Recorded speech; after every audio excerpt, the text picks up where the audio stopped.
Welcome to Cannabis School. I'm your host, Jesse Angeles. And I'm Brandon Elder. And we're here to talk to you about everything pertaining to cannabis, from vape, flower, edibles, strains, and everything in between.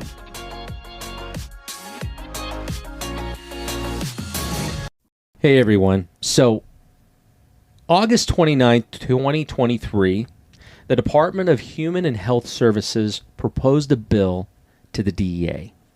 And this bill actually goes into something that we really want to talk about today. Now, we're really not legal on this podcast at all, but this directly affects you and I. Every one of us. Every single one of us out there, in how we consume cannabis, how cannabis is involved in our lives. And how it will continue to in the future. So what are we talking about today?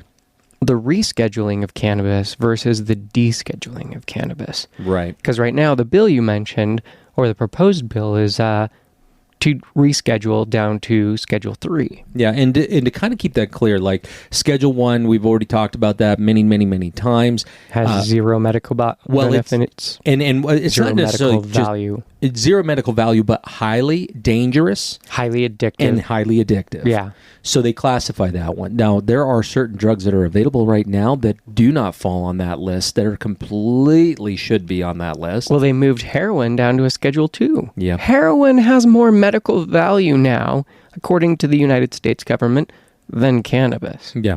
And the reason why is because of the opioids and how they can make derivatives off of that. But when we look at cannabis... They do the same with cannabis. Oh, totally. There are two cannabis-derived products on the market and have been for years. Yeah, but they're few and far between. I think they look at it where what's going to be able to protect the people, but it's really not a lot about protecting. It's education. It's a lot about regulating and control. And even though, let's kind of go into that. I want to hear your viewpoints on where you see the positives of a rescheduling of Class 3. Yeah. What you know. So I've actually, because we've had a lot of conversations about this recently. Right. And coming up on this episode and everything else, we thought it would be good to have good discussions and an understanding around it. But through these discussions, I've done more research on Schedule 3, on what that means, on the issues that I have around it. And it's kind of changed. I will say that my perspective has changed with new information and new data. I allow my mindset to change. What? I know. Weird. That's weird how that works. That's totally weird. Don't try that at home, kids. Don't ever change your mind. I recommend it. But, so honestly, a couple days ago, a week ago, I was really not for rescheduling. Right. And at this point, I'm still not sure I am. Right, and me too. But I do see more pros in it than I did before. Like, one of the things, and we kind of have bounced off this a little bit, is regulation. Yeah. Currently, there's no across-the-board regulation. We have products, even in dispensaries, in legal states, that are showing up with mold, with pesticides, with things that are harmful in it, that end up going to the consumer, even in legal states. Yeah. That's not even gray market or legacy market or black market, whatever you want to call it. So increasing that product quality would be a massive thing, because there would be across-the-board regulations like we have with alcohol, like we have with medications or anything else. However, I still see that, like, how many ma and pa shops are there that we know, because of how cannabis has had to be structured as a business? We're going to go into like a 30-second business class here. In normal business, you can pay every expense for your business before you pay taxes. Right. Meaning you're only taxed on the bit that is left over, because that is all your company made. In cannabis, it's reversed. You pay your taxes first on everything. Mm-hmm. And then you still have to pay on top of that all of your managing expenses. So for a cannabis industry, they don't have the same budgets available, because they're paying so much more to taxes than any other business that you see out there today. And so what does that mean, kids? Well, that means that's why you can't make a lot of money as a dispensary bud tender, A lot of the jobs in the cannabis world do not make a lot of money, including trimmers and all these things. These are very important to be able to have. How many of those companies don't have a margin to increase these regulatory restrictions that would have to come in with it? They wouldn't. They would go out of business. Yeah, absolutely. And then it's really hard when, and we have it. I mean, there are other states that have the same prices, if not more expensive than Utah. Yes, because ours has gone down a little bit. When it first started, concentrates were like 90 a gram. Now we've got some from 65 to 75. Yeah. So it has come down, but again, there are states that are still up more towards the 90 in that, which is insane. Well, and a lot of it you brought up over there, the regulations and understanding that the products need to be better. One of the things that was actually brought up, and the reason why this is another part of this bill, the reason why is CBD. CBD was being questioned because there's no regulations on the quality of CBD being put out there. We have gas station CBD. Yeah, exactly. Like you get one of those, and if you happen to know somebody that can run that through a test to be able to see what's in there, a lot of them are high in heavy metals and pesticides. And their COAs are never accurate. Like everything that's in the bottle, dosing, like product of the actual thing that are in there, it's not even the same. I used to think that COAs were something that I could be able to go off of going, okay, that sounds really good. But in actuality, like majority of them, I don't even trust them. It's like looking on the back of the cereal box going, does it have enough niacin or riboflavin? Like, I don't give a shit. Does it taste good? And am I going to eat it? Now, for everybody, I don't eat cereal because I can't. But it really just kind of thinks about, like, are people actually looking at the back of the box? Are they looking at the tin? That's what a COA was supposed to be for. But we're learning that a lot of these people, it's so fudged. It's not regulated in a way to be able to really help the consumer. And that's why we had this huge green rush of CBD companies like crazy. A lot of them are going away.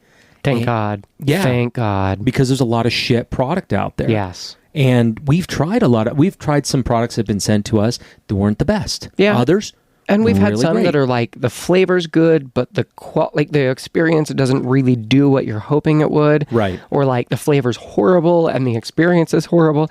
Like there's been such a wide variety of products, as I'm sure you find. Yeah, and or the business model. We were able to partner with a really good product. I still consider it a very good product. Oh, yeah. But its business model just did not mesh well with what we like to be able to bring to you. That's why we review the products we have. But to not go off on a tangent there, when thinking about the rescheduling, there's a lot of... I'm with Brandon. I'm murky on it. I don't see that this is an answer, but it is a step. But it's just like they do get access to more potential. So this is my issue with a lot of it is some of the pros aren't necessarily pros. They're potential pros depending on how potential. Yes, depending on how they choose to do things. It's like, well, there may decrease criminal penalties. Not that it will, but it may. Well, I'm glad that you bring that up because there is a section in here within the bill that it talks about that, where participants of the state legal medical marijuana industry who comply with state law who would be shielded from federal prosecution. Mm-hmm. If the rider were to lapse or repeal, these persons again would be subject to prosecution. With medical, but when it comes to rec users are there existing already? No, that's the other thing too. With respect to manufacture, distribution, and possession of recreational marijuana, if marijuana would be moved to Schedule 3, such activities would remain illegal under federal law and potential subject to federal prosecution regardless of state law. Yep. And so it states there that those, like we're talking Arizona, we're talking California, Colorado, Oklahoma, Florida, these states all of a sudden, now each state is able to, because if we get real with this, every single state that uses medical or recreational cannabis is still running an illegal operation underneath the DEA. Yeah. It is still a Schedule 1. Because it's still federally illegal, regardless. Right. And that's where, when the Farm Bill was passed, there were loopholes. And when President Trump had passed that had gone through, that was towards the end of his administration, and that had actually gone through. Not necessarily that he had did it, he just signed it. Yeah, during his administration. And that's another thing that I've learned about this, too, is that we may look at where the president will say, and we're going to deschedule, we're going to make it legal.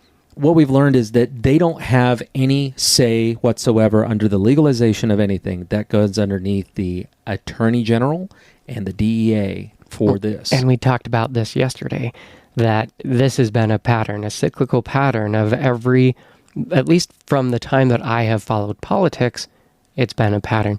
Yeah, hey, absolutely. Election's coming up. Yep. Oh my God, we're going to legalize it. Oh, we're going to reschedule it. This is going to change. And then it gets passed. Not as in past the bill, but as in past the time frame. And nothing's happened. Well, and nothing's happened. And then it just kind of gets swept back into it. And then people forget about that bill, that nothing, like they never really made any changes. They never made any active decisions on. And then it's 4 years later and we're back in the same boat of excitement of like, oh my God, we might be rescheduling. Oh my God, we might be descheduling. And it's like, no. But it's this same excitement of like holding over your heads of like, I got a treat. I got a treat. I got a treat. And you're like, all right, fuck off. It is exactly that, where we look at what these, and this is nothing new. This isn't new now. They have been trying to pass these laws forever. Ages. How long is like the... Even Obama, where they considered him the most liberal of all of the presidents that came in ages, there, yeah. he denied it multiple times when it came across his desk. When President Trump was in, his AG, who is that crazy guy from the South who is hardcore into this religion, he wouldn't even look at it. It sat on his desk his entire administration. When he was put out, that's when it was changed. Did that work? Yeah, I just have... Trying to figure out the temp? Yeah, so Cake, this company Cake had sent us this little e-rig. Totally But then they'd trippy. also sent us this little Delta 8 card. No, we're not that was gonna talk 2 about grams. Well, just for a sec. And their COA said it was THCA, so I tried it until or their label on the box said THCA. And I tried it, and then I felt like this doesn't seem normal at all, so I read their COA, and it all popped up as being Delta 8. And I was like, gross. I don't trust that at all. And we tried it. We both tried it, and it made us feel very Did not like icky. the experience. Yeah, I didn't like it either. But this is an e-rig, so it's my own concentrates in here. I don't have to worry. But it's interesting, little tiny... Yeah, I have no What are idea. we partaking in there? Runts? Is that what Runs. you said? The thing that I did notice, this seems to have the same carb button that the DAPX Go had. I'm not. Well, let's see if this is it going? It doesn't look like it's on. Oh, it is. I just have you press and hold it, I think. So while Brandon is doing that he brings up a really good point on Delta 8, and here's the misnomers. If the rescheduling goes through, that would get rid of your hemp-derived product, such as HHC, Delta 8. These ones would be on the chopping block. And would be THCO, any of the THCO. like manufactured or They'd not be naturally gone. occurring. And and guaranteed that they would go after those first before they go after any type of dispensary like that. You have to remember that if it did go through, if this rescheduling went through, which I am not optimistic about, I don't think that will happen. But if it did go through, it will take years for this to actually take place and be in effect. Dispensaries would still be there. The only thing difference is that the regulatory things on these dispensaries would be much higher. So you might start seeing them drop off sooner than later. Yeah, you would start because they wouldn't be able to follow underneath the regulations, not even necessarily the taxing thing. Maybe. Because if this changes the tax liability and allows the cannabis industry to run like any other industry does, where they're taxed, after all of their business expenses instead of pre-business expenses, then maybe we won't see as many ma and pop ones still dropping off because their margins aren't as screwed because they have that they can maybe put into, hey, we need to do this to match this regulatory. So you just hold the bottom and keep holding it and then pull, and then I just kind of tap on and off of the carb one. It's smooth though. Like it's a smooth little piece. Right? Wow. Dude, I was not expecting that. It's pretty tiny. I like it. Dude, I like that option, though. I could just hold the button for power and turn it off. And it goes fast. Yeah, it really isn't that bad. Oh, those terps are delicious. I love... This is the runt sauce with diamonds in it. Yeah, it's delicious. Oh, these runts taste amazing. Like, it tastes like runts. right? Oh, you got the citrusy notes. You get a lot of citrusy notes. But anyway, yeah, no, I like where you're going, because the why is it going to be difficult? Why is it going to be difficult for people? But because of that, I think what else is associated with it? The FDA will now have to be able to approve all cannabis. Yeah. And now that's even longer process. Do you know how long it takes to approve anything? To get that in. Yeah, and you think about that. And also, so if those do, and this is something else we talked about, is even with descheduling versus rescheduling, either way you go about it, yes, I don't want to have more people in prison for stupid shit they shouldn't be. No, they should be, everyone should be exonerated right for now. all of this cannabis shit, it should just be let out. The fact that, and even that's the other thing with rescheduling, it doesn't necessarily guarantee that anyone who's in prison for really stupid cannabis comes out at all. Like, those people will still be incarcerated. Yes, people will still be putting in prison, and that was the other thing we had talked about is I think rescheduling does not allow, rescheduling allows for the black market to still exist. Well, and even knowing about that, so there's an expert, he actually consulted everybody in the world, and knowing this is such a big thing right now because it's being brought up in today's day and age, we're not only setting the precedents for the United States, but they're looking at this as the world, because if the United States changes their perspective and the rescheduling of cannabis, it's going to change the entire world as far as their market is concerned. As the UN has been considered, the United Nations underneath our classification was a Schedule 1+4, meaning it is extremely dangerous. That's the way it was scheduled. So that's why when we started that in the United States, our war on drugs, all that stuff. Oh, yeah. Cannabis wasn't illegal around the world until we started pushing it. And then it became, the United States says marijuana is bad, okay, so we better do it too. Yeah, exactly. And that's, in going back, I don't want to go too far before we're kind of bringing this to light. You know, if we look at with the FDA, what are some of the things that will have to happen? So upon a FDA approval, manufacturers and distributors would need to register with the DEA and comply with regulatory requirements that apply to Schedule 3 substances in order to handle those products. So that means that every single individual that works there, from your bud tender to the trimmer, has to be registered with the DEA. And certified to do it. Yeah. And what would be the requirements of that one? It would be insane. They have to figure it out. They don't even know how to manage it. But you think about that, like on a certification process, when somebody goes through a certification, they've established that I have applied education and I am at a higher standard. It'd be like means going I'm at to a pharmacy tech. Totally. You would have to go through some sort of education to have that basis of understanding on how to prescribe, educate and help the people. Because if they're putting it out as a medication, that's the other thing we talked about is like descheduling versus rescheduling.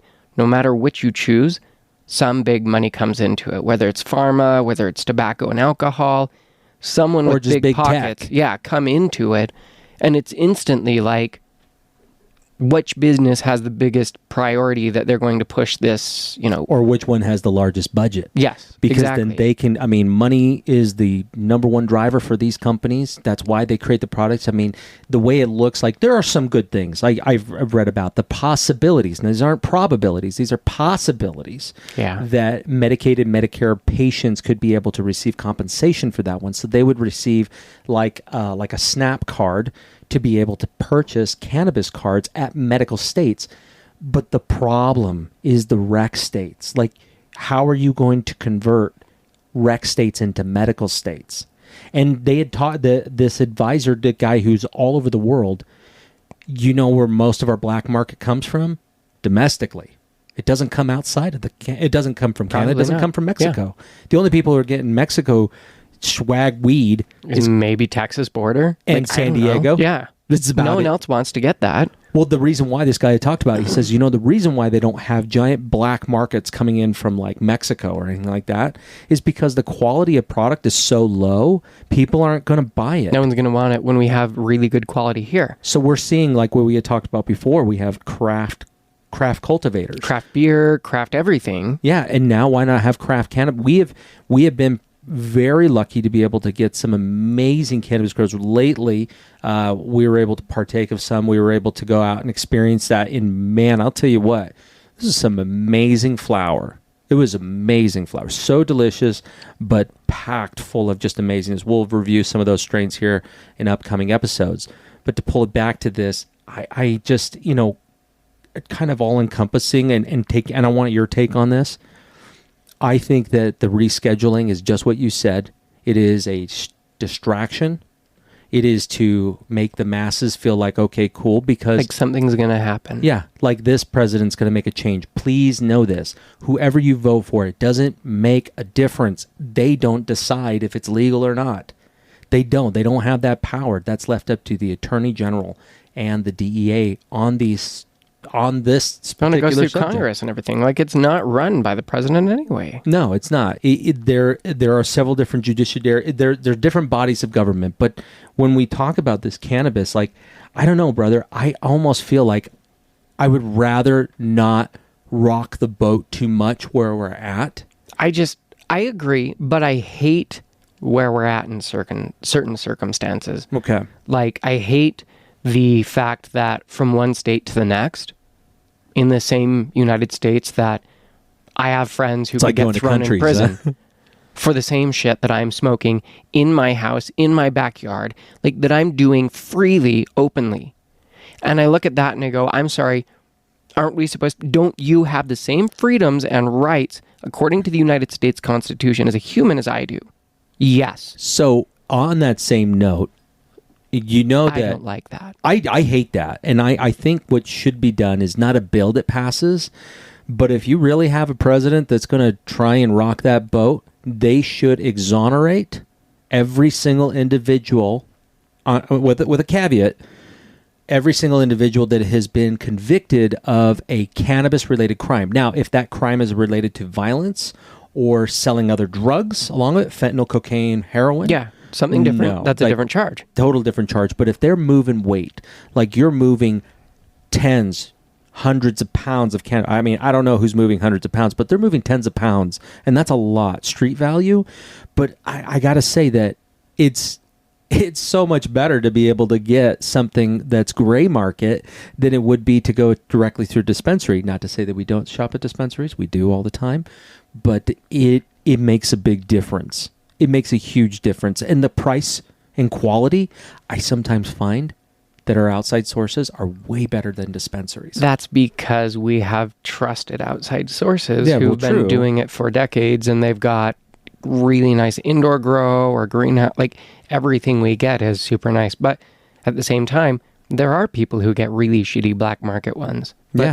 But it's becoming less and less nowadays. Yeah. Unless somebody deliberately, like that video I sent you of that boy who dusted his girlfriend's joint with fentanyl and it killed her. And he just put her in her bed and they left Dad found her in the morning. Yeah. I mean, this whole investigation had to go through. Like, that's just shitty people doing shitty things. But that happens. I hear about that associated with adult. No, but it's usually, and it's not usually cannabis consumers. It's usually heavy drug users. People who are like, oh, you overdosed. Well, we don't want to get busted, so we're going to go drop you off here. Yeah. You don't overdose from cannabis. It's physically impossible to overdose. No human has ever died from the actual consumption of cannabis. There's been mixed or laced or whatever things that have fucked with people, but no pre-existing cannabis. morbidity conditions, such as individuals having heart attacks on it. But usually that hasn't been they already from the flower. No, it was just an increase of blood pressure which triggered the event. But that could have been watching porn or anything else in their thing. It's not necessarily park. Saying that it was the cannabis that caused that. Right, exactly. But it was just associated with. Right? Yeah. But that can be done with anything, just like what you had stated over there. Just because it's associated with something bad doesn't necessarily mean that's cannabis related. It was just cannabis was present. Cannabis was the friend that didn't know that the robbery was taking place, and they were sitting in the car. Mm-hmm. And then everybody gets in and go. And he's like, what? Oh, shit, what? No, I was here high. What the fuck are you guys doing? Why are you guys got guns? Out. What the Man, fuck? Here, take another hit. Put the gun away. Yeah, I'm with you, dude. I just don't... I really hate that part. I hate the part that people have been convicted of weight. Yeah. Like you'll see like on the Utah news and stuff even like that. Who aren't moving it. People who are literally just consuming it. The end consumer. Where it's like, hey, this person got busted because they had like 10 carts. You're telling me that person had enough for them? Dude, I wonder if, and I don't know this fact. I would only assume that California has some of the best cannabis in the world. I have never consumed outside of the state, but in the United States, it is the best. West Coast, best coast. For me, I've had some really great Midwest strains. I've had some East Coast strains that are really fantastic, but I'll tell you, once you've tried cannabis in California, you're like, yeah.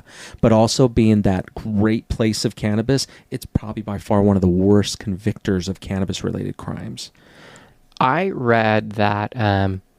So am I close? Marijuana prosecutions tend to happen in state courts. So there were at least 209,000 arrests for possession last year, according to FBI statistics. Do they have that broken down? 209,000. That's nuts. In 1 year, just for cannabis. And you're thinking about, now this is medicinally accepted. Now, I really want to preface that too. It's recreationally accepted in areas. It's medicinally accepted in different areas. It is not legal. It is not legal by the standard. It is illegal. Now, that's up to the discretion of the states. The states actually can be able to decide if they want to legally prosecute them. So they set guidelines and balances, like if you're in possession of X amount. Which is a statute. Right. And then on top of that, if you are in possession of non-control, if it's a controlled substance, then you have to have your prescription bottle with you, but you can't be smoking a joint in your car legally and thinking that you can't be pulled over. Right? Like, you're just being stupid. I think that, and I mean, I see videos on social media and online of people doing it, and personally, I think that's stupid. I would never drive in my car and smoke a joint. No. I just don't. No, I'm open about that. I rephrase that. It's not smart, not necessarily stupid. It's, you're just thinking, I'm going to head off to this area. I'm going to puff on my pen. But you wouldn't be rolling around with a Dr. Dabber switch or a bong in your car, and let alone a joint, because that's just a red flag. And that's what I love about concentrate products these days, is that it allows you that opportunity to continue to use your medicinal cannabis or your recreational cannabis in a way that is a little bit more discreet, and it doesn't put a big old red light on you. But even with these laws changing, that's a hit, dude. Look at that. There's probably still more in there in your lungs. But looking at the Schedule 3, I think it's a nice pipe dream. I don't think it's something that has a lot of validity to it. I don't think that it will pass. I think this will be kicked down the road again. And we'll have to that. I would like to see a president that would actually just exonerate those with non-violent marijuana offenses. If they did that, dude, they're going to get a lot of votes, especially within those areas. Well, it's always like, oh, this person discharged a few. And you're like, okay, but why are we only discharging a few? Why are we holding these other people at a higher standard or a different standard? Yeah. Why is there a different standard? In general, like from human to human, because according to the Bill of Rights and according to the United States Constitution, you're the same fucking person as I am. Yeah. So your rights should be the same as mine. Yeah, but it's not. No, it's not. And that's not okay. So that's why I look at it and I'm like, I don't think the descheduling, like either way, we're allowing someone big into it. Yeah. But where we're at is also not working because we've got broken structures. We have people classifying it as a Schedule 1 with no medical value, yet we've paid for the research for over 30 years on this of going, hey, how do we, or over 20 years, when was that, 98? 98 that we paid to start having Israel do research. Oh, it's over 20 years. So it's been over 20 years that we have funded the actual research to prove the medical benefits. Yep. And yet we still hold this thing of going, well, it has no medical value. We're going to put people in prison saying it has no medical value. And we're going to restrict it in this way because it has no medical value. Yep. But like, you should be able to grow this plant. I should be able to grow this plant. But we live in a state with regulations because it's, well, again, it's also younger on that state too. We are. I mean, looking at that, like medical states, like I mean, I do agree with you. I think that it's ridiculous that I could be able to grow this plant anywhere. I should be able to grow it in my backyard or I mean, I wouldn't want to do that. Constitutionally, you 100% should. Yeah, absolutely should. But it's this regulation. It's not regulation in the law. It's the regulation on the money. And that's always what it comes down to. And, thinking about that though, like really we cut apart what we believe on the rescheduling to Schedule 3. The good things that they're proposing is that now it'll be a prescription. Now, some of the wonders on that one we had talked about, and I'm like, I was under the belief that we'd keep dispensaries open and doing that, but you were exactly right. If they did that, and it's still a misnomer, we don't know 100%. It's all speculation at this moment. But for experts who have been in the industry for a very long time, they see it as that Walgreens, Rite Aid, all these places would have to be now your dispensary, which would mean that if you got a prescription for Malawi Sunrise, which is a strain we'll review, Malawi Sunrise, if you got that, you would have to actually have that prescribed by a doctor based on your symptoms, your issues going on. I would prescribe, we'll give you some Alaskan Thunderfuck. Like, how would that conversation go? Right. And I want to see that script pad. Oh my gosh. I want to be in the room for 3 that. I want to to be 5 milligrams of the Alaskan Thunderfuck every 3 to 6 Don't hours. stop until truly fucked up. But you think about it, like, they would have to be, you think about pharmacists and pharmacies, they would have to be so incredibly educated. But the problem... So much more educated than they are. But you think about it now, like, all of the strains that we had, and this is just my high mind going into the deep end, we'd see a lot of strains disappear and no longer available, because now we really can't wonder if flour would ever be available. I don't think so. I think it would be derived down to a pill or to a liquid form. And that is also my concern, is like, you're taking away my right, my true right to consume my medication as I see fit. Now, it's okay in certain instances for them to go, hey, this manufactured pill needs to meet regulations. 100%. 100%. Totally. Same with plants.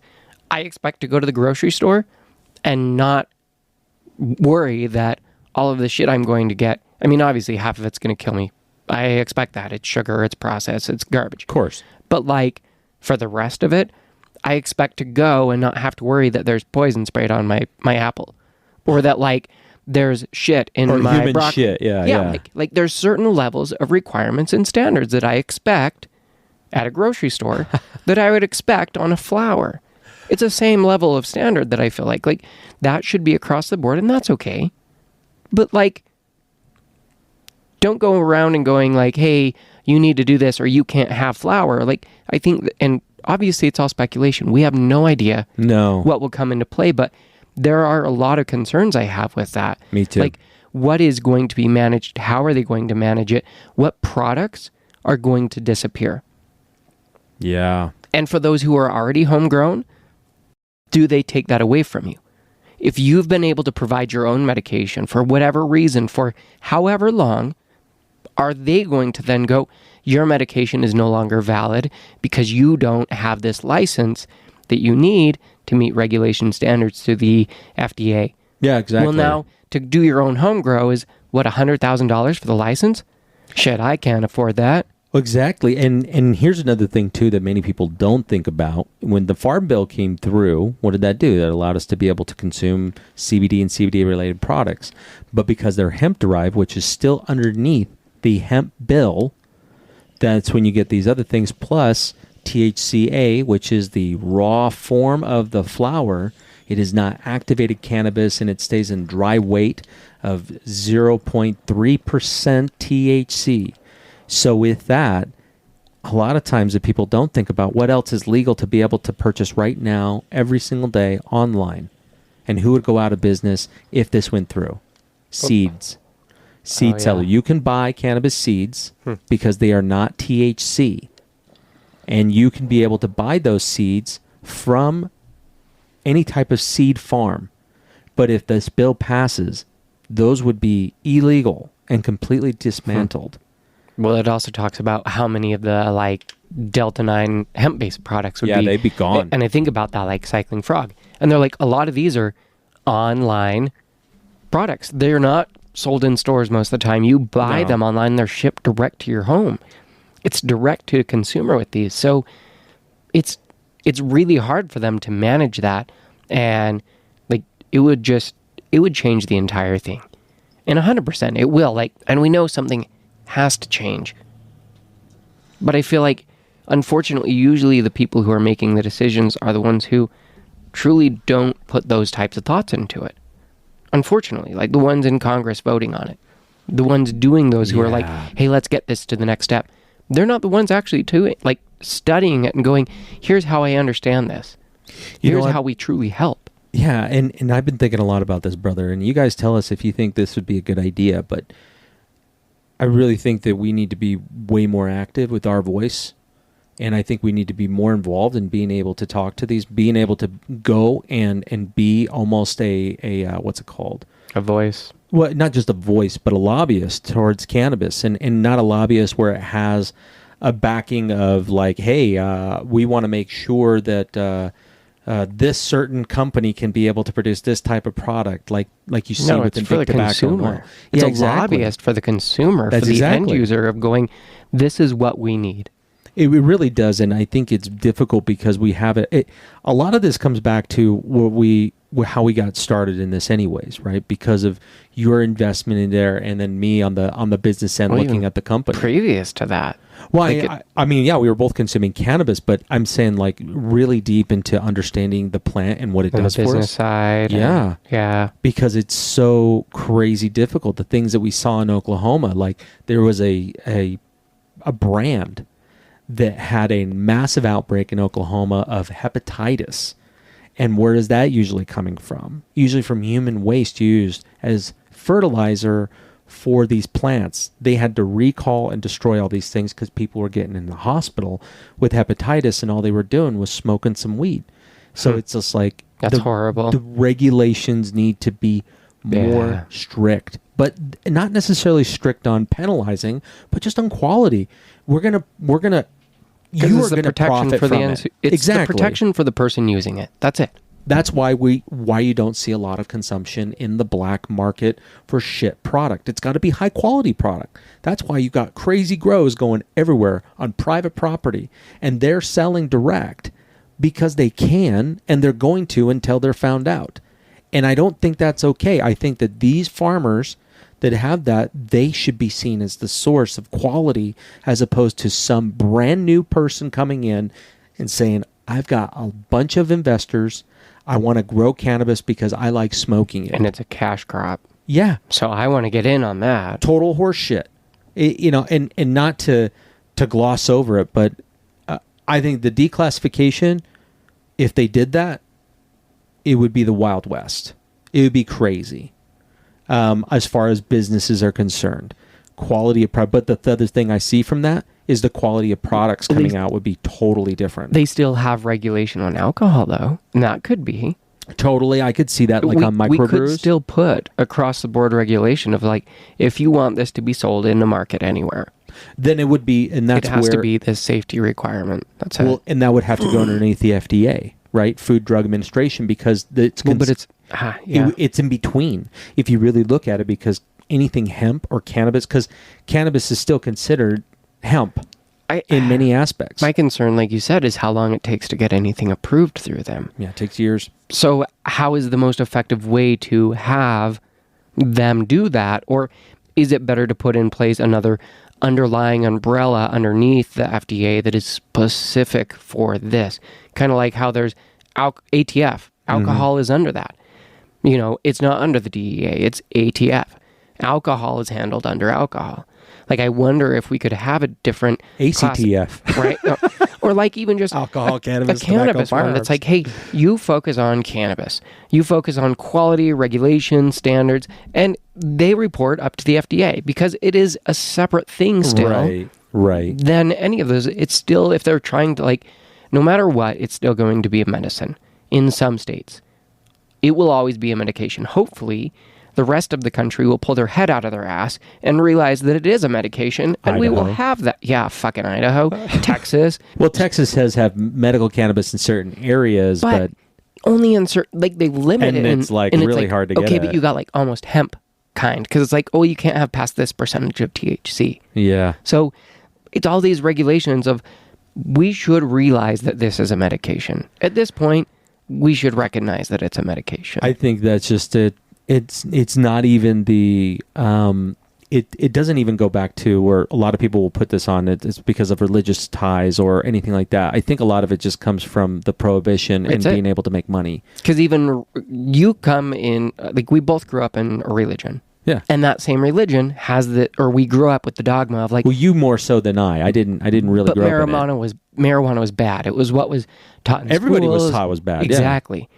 But now even that same religion that you're in still is okay with medical cannabis when it's used as a medicine because it's understood that this is a plant from God. Like if you believe that, this came from God. It's a medication. It's used correctly to help heal and like do all of these things. So it's this weird thing to look at and go, hey, we need to put this on it. Yeah, I agree. I think it's really, really nearsighted for anybody to be able to assume that this is actually going to, like, either way, dude, it's going to cut us either way, if it does. But if I'm going to look at my crystal ball, this is a distraction. It's not going to pass. Probably. I think, look, if anything was to go forward, I think, changing these bills, yeah, great, laws, fine.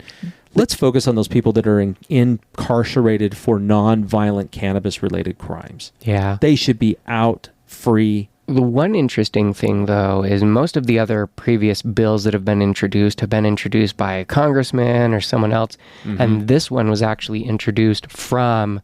Human and Health Services. Yeah, on a recommendation from some other department. So this one, and that it feels a little bit different because of that, I feel like, but... Again, that's just my perspective. No, it does. It definitely did, because before it was usually an individual, like you stated, like a congressman, a senator saying, hey, maybe we should, could we do this? And they're like, fuck off. All right, I'll ask later. But as a larger department, because they're asking and they're not asking the government, they're asking the DEA, we need you to reschedule this, and this is the reason why. Is there more basis then? Like, is there more of a reality behind this time then? I think what it will do is it will change the story, and it will change the opinion as far as in the federal government, because before, I think a lot of these senators and congressmen, these old whiteheads that are in there, the reason why they're only looking at this as a profitability for crime, because that's what cannabis was related to, was crime-related activities, because it was illegal. And it hasn't been a long time since the war on drugs. Before, yeah, it wasn't something you should do, but I mean, the punishment was not even anywhere severe as it was when they started this. And this didn't start during the Reagan era. This started in the 70s and really going after cannabis. But the idea that if we change these laws, then they're going to be able to increase things. I see it, the noose tightening, but at the same time, Utah is a legal medical state now. Neither one of us thought that would happen. No, I was really surprised when we collected signatures and then, Prop 2 came into fruition. But we still have medical. And that was like surprising, because looking at all of these other states that are out there that are still not legal, even on the medical stance, like, right? It boggles my mind, because I love you guys in some aspects, but I feel like Utah has pretty close-minded perspectives on a lot of things. I agree. I think it's something that needs to be opened up more. But honestly, Brandon, I think that's something that we need to be championing as well. So if we have this voice, all over the world, our mad love, our United States is 100% our biggest supporters in listening to us. And that's what we mean by supporters. You guys listen, you guys engage with us. And I got to say that if we've been able to get to this far, we continue being able to be educational, but we start getting more involved with these things on a local and on a federal level, and being able to, because we have a voice to be able to talk about it, where we're not, I mean, no offense, we're not like these dreadlock Rastafarian dudes who are white living out in the Midwest. What? Yeah, bro. Yeah, man. Need to legalize, bro. Legalize it, man. But you can't let the genie out of the bottle that easy. There's no way. And it wouldn't be safe. I feel like there has to be. We've seen too many fuck ups across the country from actual legal companies who are putting out products to sell on the not gray market, on the actual legal market. Or worse, dude, telling everybody that this is a type of product and there's nothing in there. There's no THC whatsoever. Yeah. Mislabeling and like selling products that are not what you're telling people. Or the hemp flower that's been sprayed with Delta 8. And it's like, cool, this is what this is. And you're like, no, that's just anxiety. You're not giving anyone a quality product. It's like shitting in a bag and going, look what I got you. And they're like, oh my God, thank you. Yeah. Like, no. Look at this beef stew. Yeah, but it's this quality. That's all it needs. It just needs a regulation QA, level of quality, and to go, we don't need to allow, it doesn't need to be a big pharma thing. It doesn't need to be a big alcohol and tobacco. It needs to be like any other business, that a business owner can run a cannabis business like he would any other company in America. Agreed. I think if we're able to come to a census of more on, I would say, like, I would like to have more laws first go through on the lessening of the prosecution. Oh, yes. Dropping it down lower. Yeah. I mean, even if it's a Schedule 1 over there, like, you just have to put over there, like, what are the crimes that are related to this? You know what the cannabis crimes are related to cannabis? Selling cannabis. Yep. Oh, this person was selling cannabis. Okay, so you're mad because you didn't? Like, what is the issue here?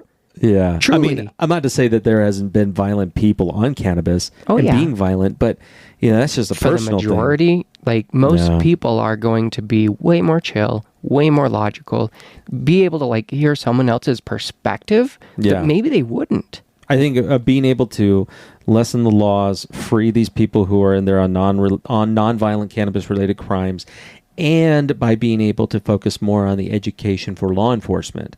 Because law enforcement, the more they know, the less they're going to be able to go after it. And legislature. I think if we could genuinely educate legislature, unfortunately, I still feel like most of it is like business money focused. Yeah, it's all money focused. Even though the education might already be there and the knowledge might be there, the funding and the backing for what they're wanting and that's where I wanted to go too, is that if the governing bodies, so be it, could be able to release funding, like if you can get $10,000 to study the mating habits of frogs, you should be able to have more studies done on cannabis, on specific ailments and specific areas of the body, the mind. That is one thing that I will say rescheduling would allow for. Right now, testing of cannabis sucks. Because this is one thing that we've heard across the board is most of the products that they're testing, that they get to test, are like 3-5% THC. Yeah. They're none of the products that are actually on the market that consumers are using. So their tests that they're doing are not accurate. No. And they don't have accurate data to support it because they're not testing the actual things that are being used. Yep. It's like going here, we're going to test oranges and see, and we're going to go apples give us this reaction. Well, you haven't tested apples, you tested oranges. So you're not going to get any data for apples because all you tested was oranges. Right. Like, so at least the rescheduling allows them to go, hey, you can test these types of products. You can see what the interactions from these doses are. Versus right now, we're testing shit that it doesn't make sense. No, it really doesn't make sense. And I completely agree with you. I'm really happy how this went because, I mean, I think this is good. We're actually more on the same side than we both perceived before, which I wanted to build that up with you anyways, because I knew you would be on the same side of many things, and I would be on a lot of the same side as you. A lot of it is like the feelings I have from what I've observed in industries, what I've observed in this industries, and just observations of politics and how and going, I don't trust politicians. I don't trust them enough to go, yeah, this seems like you're going to do good here, because where have they shown me that ever in the past? Could you imagine if we were like in one of those seats? And presenting so from Utah, Mr. Brandon Eldon. Oh my goodness. And then you're over there going...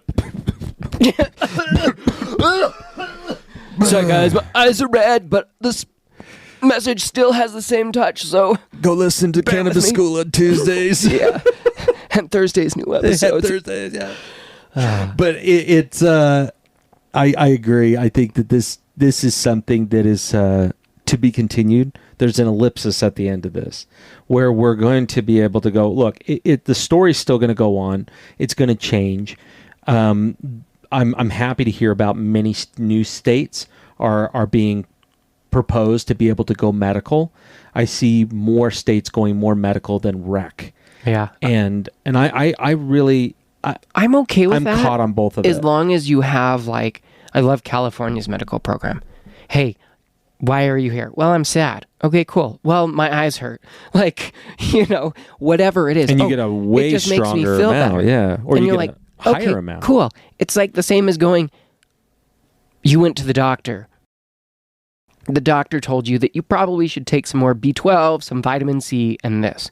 Well, cool. Do you need to have someone holding your hand for that? No. You go and you get some B12 and some vitamin C, and you take some. That's it. There's nothing more to it. Yeah, and it should be the same way.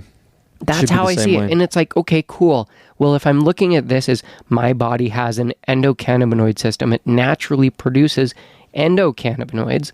Well, I can introduce other ones. Isn't that the same as any other vitamin? Yeah, or medicine that has been created by the FDA or approved by the FDA to allow you to feel or get a sensation from that one that's going to benefit your health. Yeah. Like that's the way it should be looked at. And cannabis is definitely on that one. Now, is it a cure-all? No, as no medication is a cure. It is a ability to be able to treat the symptom or to be able to help maintain. Quality of life. And that, for me, has been the biggest factor of using cannabis, is I have noticed my quality of life has improved 100 times fold easy. True. Me too. I feel, just to be kind of a little transparent, my wife and I had a conversation about that, and she's like, you're full on addicted to cannabis. And I'm like, oh yeah, sure. Just like other people are addicted to aspirin, addicted to ibuprofen because they have pain all the time.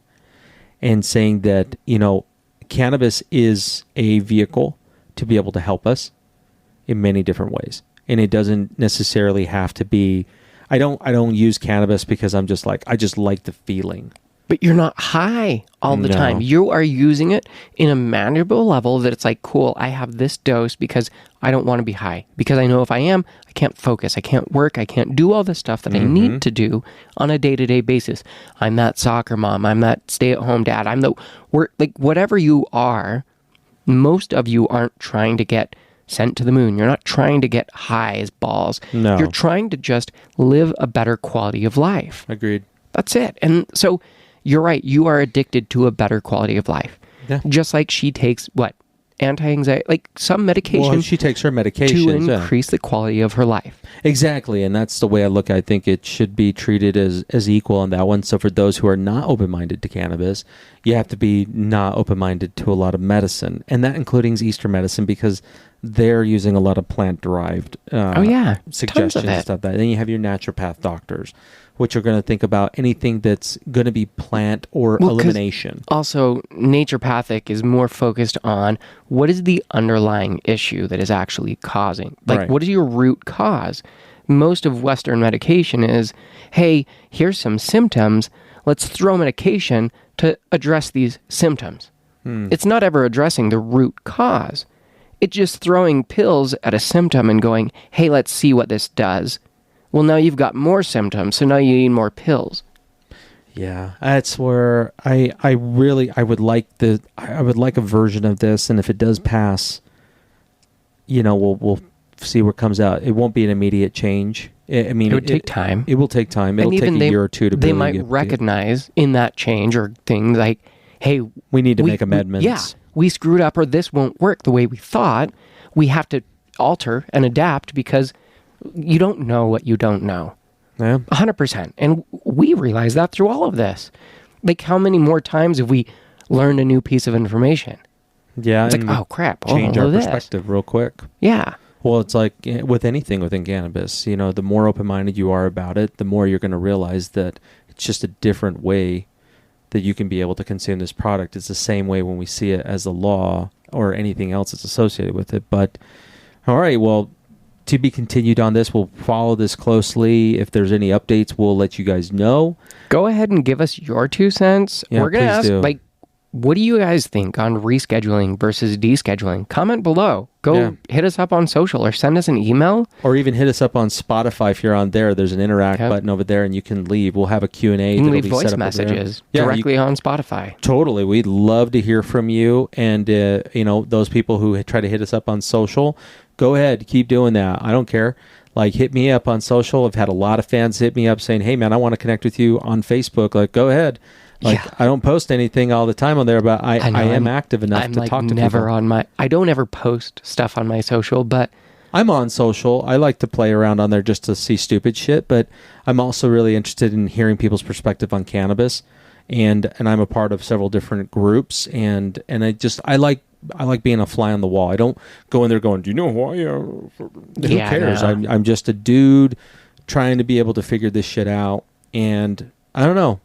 I think we'll see what happens, but real quick before we go, Patreon members, thank you so much. We love you guys. Yeah, love. We just had one this last week, and they said, Lisa?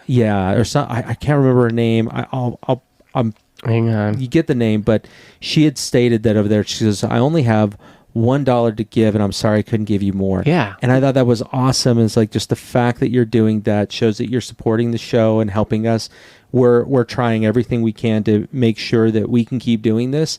We make this a priority. This is a responsibility for us. We want to keep doing this because you guys enjoy it. If you guys hated it, we'd stop doing it. And honestly, we love it too. Yeah, we totally do. Like, there's no lie. This is a guilty pleasure, but pay attention to new episodes that are coming out. Again, stay tuned. Catch y'all next week.